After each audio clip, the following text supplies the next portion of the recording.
नमस्कार दोस्तों, मैं हूं राजेंद्र शर्मा। लोकसभा चुनाव की बिसात बिछ गई है और इसमें सभी दल लाव लश्कर लेकर चुनावी युद्ध में उतर गए हैं। इस बार आर पार की लड़ाई है। सबसे बड़ी चिंता की बात तो यह है कि एक उम्मीदवार के लिए चुनावी खर्च की सीमा 95 लाख रुपए कर दी गई है, मतलब 1 करोड़ रुपया तक। आप जरा सोचिए, देश में 543 लोकसभा सीटें हैं और एक सीट पर अगर कम से कम 5 उम्मीदवार भी चुनाव लड़ते हैं तो कितना खर्च हो जाएगा। ये खर्च तो पार्टियों का व्यक्तिगत है। अगर चुनाव संपन्न करने के लिए चुनाव आयोग का खर्च जोड़े तो आप चौंक जाएंगे, क्योंकि 1952 में देश में लोकसभा चुनाव पर खर्च हुए 10.5 करोड़ रुपए था, जो कि 2014 में बढ़कर 3,870 करोड़ हो गया। यह खर्च तो पार्टियों का व्यक्तिगत है या उम्मीदवारों का है। अगर चुनाव संपन्न कराने के लिए चुनाव आयोग का खर्च जोड़ें तो आप चौंक जाएंगे, क्योंकि 1952 में देश में लोकसभा चुनाव पर खर्च 10.5 करोड़ रुपए था, मात्र 10.5 करोड़ रुपया। यही खर्च 2014 में बढ़कर 3,870 रुपया हो गया। आर्थिक विशेषज्ञों का ऐसा अनुमान है कि उम्मीदवारों के खर्च को जोड़कर 2019 में चुनाव पर कुल 60,000 रुपए खर्च हुए।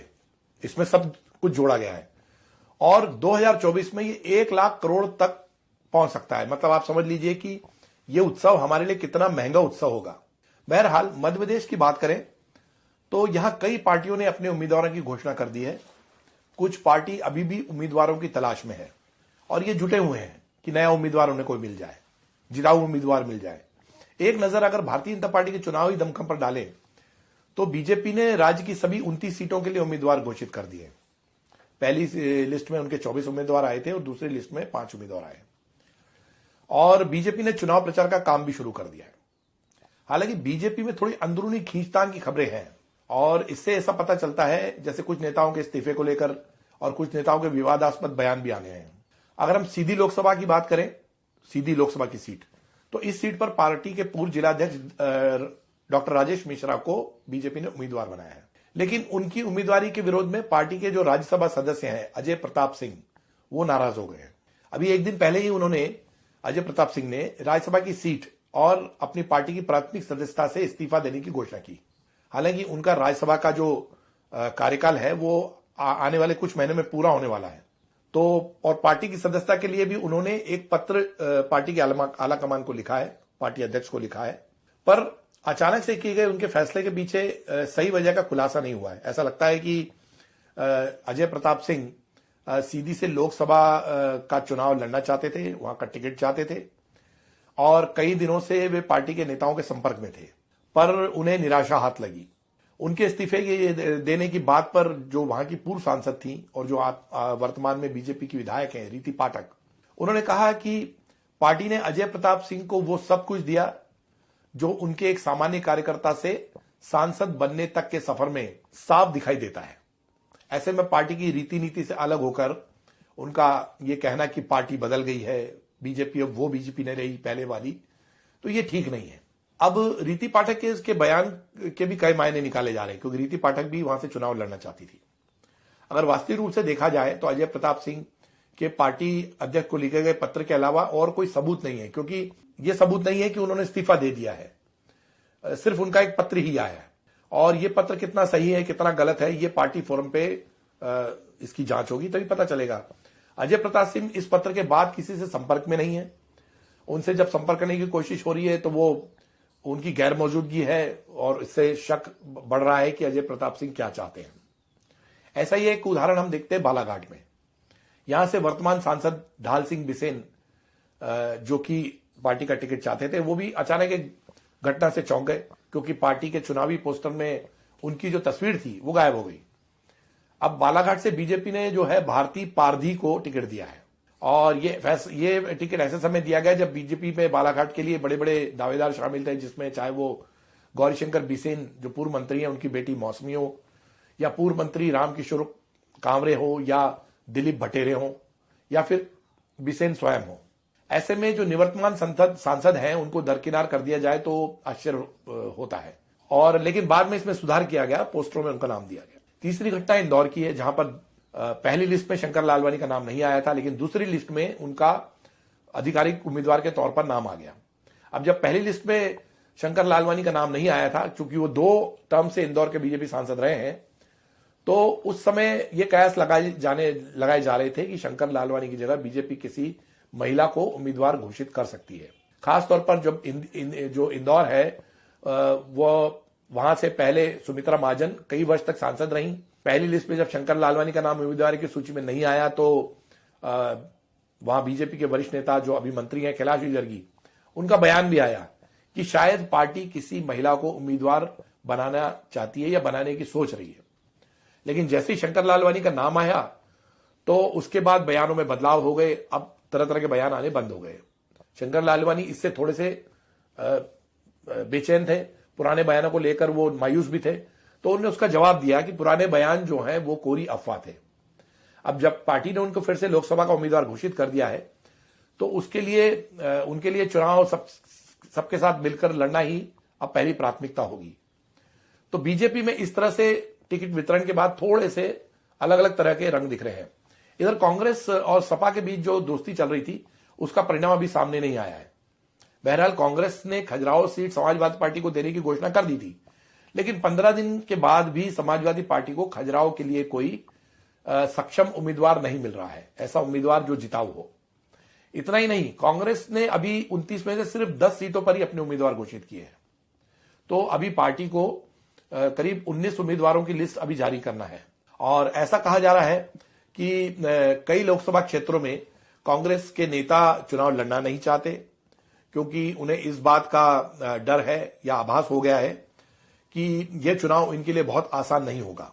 और कांग्रेस के जो बड़े नेता हैं जो पार्टी छोड़कर बीजेपी में चले गए हैं, उनकी जगह पर जो नए उम्मीदवार उतारने की जो लिस्ट बनी थी और उसको लेकर भी पार्टी में एक राय बनती नजर नहीं आ रही है।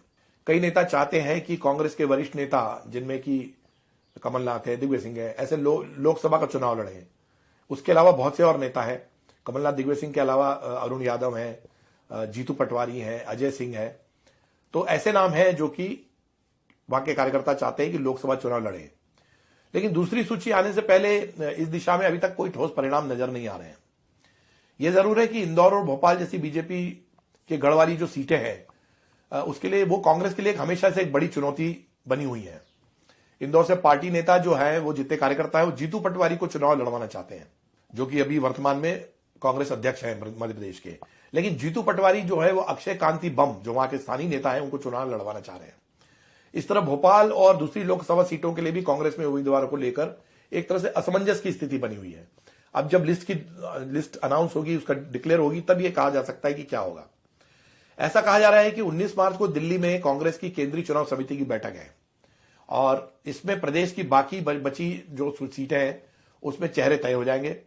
एक तरह से इसमें मुरैना से जो लोकसभा सीट से जौरा विधायक है पंकज उपाध्याय है, दमोह से बड़ा मेहरा विधायक है जो रामसिया भारती हैं, विदिशा से सिलवानी के विधायक है देवेंद्र पटेल, जबलपुर से लखन घनघोरिया हैं, शहडोल के पुष्पराजगढ़ से विधायक फुंदेलाल मार्को हैं और मंदसौर से विधायक विपिन जैन हैं। ये सब विधायक जो अभी है वर्तमान बने, इनके नाम की चर्चा है कि ये लोकसभा चुनाव लड़े।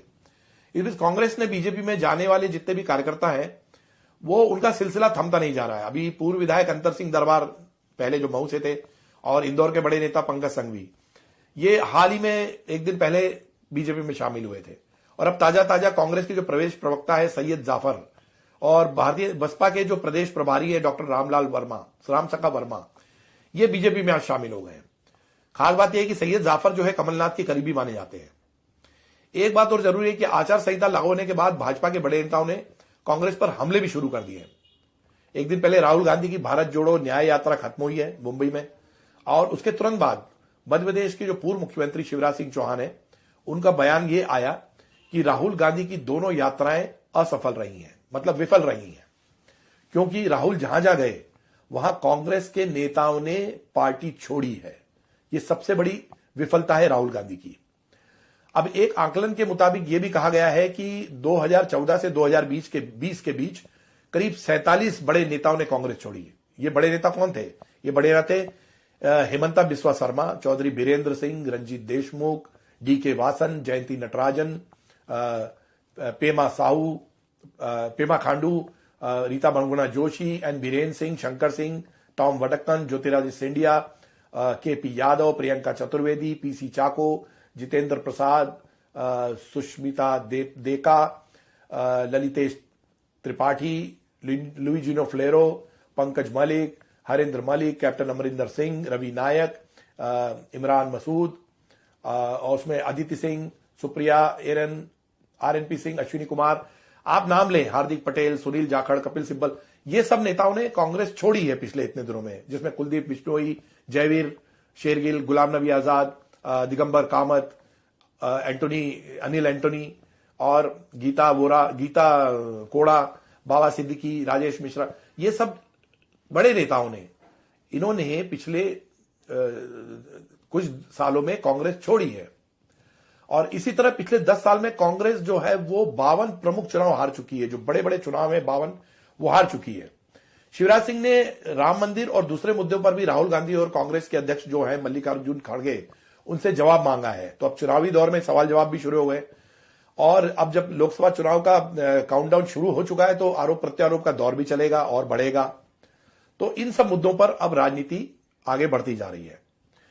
इन सब बातों और इन सब मुद्दों के लिए अगर आपके पास आपकी कोई राय है तो हमें जरूर लिख भेजिए, और इसी के साथ सब्सक्राइब और लाइक का बटन भी दबाना ना भूलें।